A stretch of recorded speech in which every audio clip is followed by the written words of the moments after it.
back with comedian David Boyle, and I'm quitting alcohol. So it's Valentine's Day, the happiest day of the year, where love is cemented with some last-minute discounted roses, or some half-melted chocolate, or just a romantic dinner in an overpriced restaurant. Does anything mean love more than wasting your money? I might take it easy on the Valentine's trashing today because I did get in a little bit of trouble for my anniversary podcast. My wife doesn't generally listen to this podcast, thank God, but it was my auntie's 60th birthday, my favorite auntie, Auntie Kaz. Happy birthday, Auntie Kaz. I forgot to call her.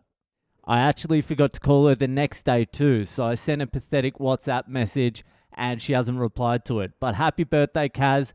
I love you and you've always been my favorite auntie. But anyway, my wife called my auntie to say happy birthday because she's actually a good person. And I don't know what was said. I think Auntie Kaz was like, fuck that nephew cunt of mine. He hasn't called me on my fucking birthday, on my 60th. I'm going to fuck him up. I don't know exactly what she said, but I think it was more like, we're up to date with your life. Or maybe she said happy anniversary because my auntie listens to the podcast. And my wife's like, oh, I might listen to the anniversary podcast. And I can't even remember what I said in it. Usually it's nothing good. I'm not here to say good, nice things. I'm here to make fucking comedy. But I get a message from my wife just before I went to sleep the other night. And she's like, yeah, thanks to the anniversary present. I listened to your podcast. You're not funny at all. Not even 1 second of it was funny. And what did she say? She's like, and that fucking smug laugh of yours, fuck you. Fuck you and your unfunny fucking head and your fucking smug laugh. And I'm like, she's pretty much nailed the podcast. That's pretty much the whole podcast. Just unfunny shit with a smug laugh jammed in there. So I had to smooth that over. I'm like, hey, it's all jokes in there. I can't even remember what I said and I'm not going back to listen to it, all right? The podcast is not for you. It's not for you. I told you not to listen. And then I was thinking about apologizing. And then I was like, no, don't fucking Joe Rogan it. Once you start apologizing, what else are you going to apologize for? Fucking everything? So I held fast. I'm like, I'm not fucking apologizing. It's her fault for listening. I eventually apologized because I realized I'm not Joe Rogan and she is not the entire world. Well, she's my entire world.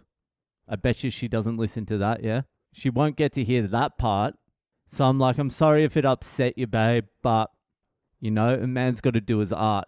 It was more like, I'm sorry if you're upset, babe, but a man has to do his art, all right? I can't even remember what I said, but there was definitely nothing in there as harsh as, you're not funny at all, and fuck your smug laugh. That hurt. That hit the bone. Your stupid fucking smug laugh.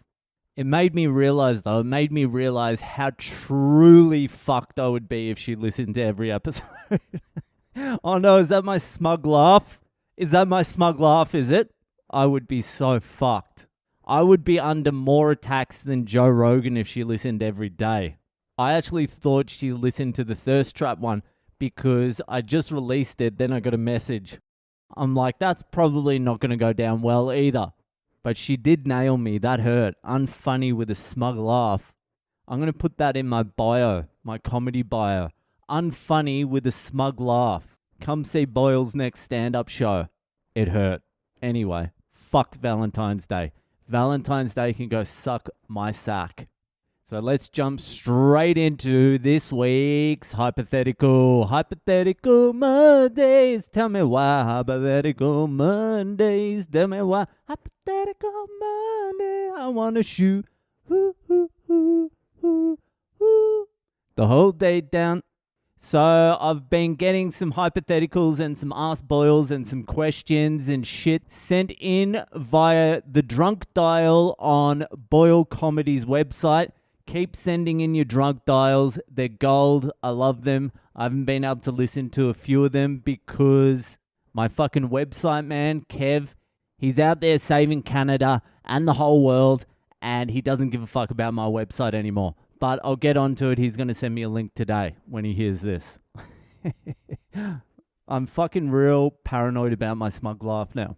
So yeah, keep sending your questions and your hypotheticals, and anything you want you can actually send through Drunk Dial. It's pretty fucking sweet, and I like hearing your voices, your different voices. So yeah, just go to boylecomedy.com. So this week you're going to hear someone's fucking voice, and the voice you're going to hear is Haley's from the US. She's a Patreon subscriber as well. Thank you, Haley. So take it away, Hales.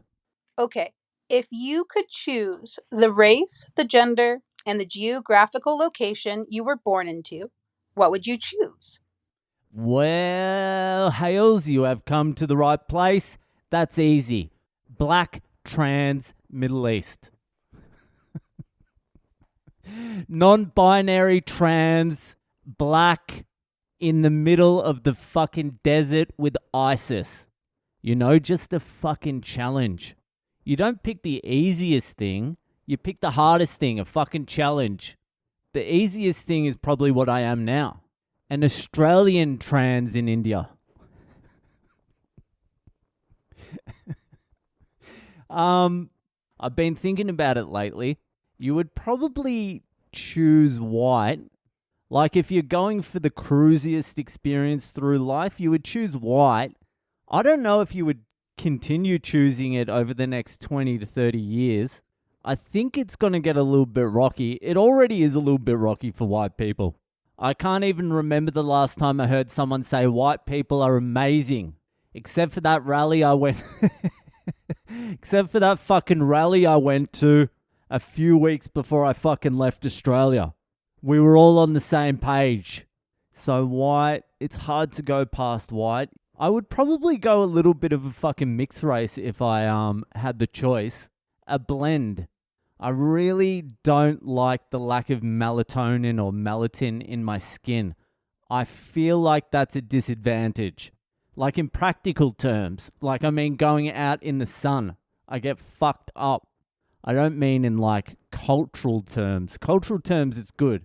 So I'd go a little mix of something. I'd go definitely still have the white in there because you need the intelligence part. And something else. You can mix it up with anything really. White and Indian looks good. White and Asian looks good. Black looks good. Anything, I don't give a fuck. Just a little bit of a mix, get a little bit of pigment in my skin. Gender. Why would I want to be anything other than a man? Male is pretty cruisy.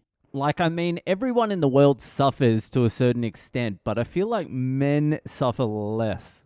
Like, no period, no childbirth, no menopause. Like, fuck that. So, yeah, male 100%. I would not like to be like, trans, is that a sexuality as well, like gay? Or is it a gender? I don't even know how this all works. That would just be too fucking confusing for me. That would be too hard. Fuck that. So a mixed race man in where? Where would I like to be? Well, because I'm mixed race now, I could actually be somewhere a lot more sunny. Like it wouldn't be Australia. Australia's too sunny for my mixed race skin as well. Australia's fucked. I wouldn't be born in Australia again. I don't know. Where the fuck would I want to be born? Like when it comes down to it, you're like, nah, I am Australian. I complain about it. I bitch about it. I'm not happy about it, but I'm pretty fucking Australian. Would I like to be somewhere else? I mean, like, now that I've got mixed race skin, that wipes out half of the US. I wouldn't feel comfortable cruising around a lot of the places there. Actually, that knocks out half Australia too. I would have to be somewhere progressive. I would have to be progressive myself. I'd be an SJW. And I would call myself a POC. They'll be like, Boyle, what did you do at university? I'll be like, women's rights and indigenous studies. What did you do? Engineering, you're going to contribute further to the patriarchy. Just even saying that was kind of fun. I get it now. Maybe, I've always wanted to live in New York. That's the only place I've really wanted to live other than I've never really wanted to live in Australia. That's just forced. I love India too, but probably I'd be a mixed race dude in New York City. Kind of like Trevor Noah, except 1,000,000,000 times funnier than that cunt. So that's it. I hope I cleared it up for you. Mixed race man in New York City. That'll do for tonight. If you're enjoying the podcast, give it a share around with your friends, and I'll see ya the fuck later.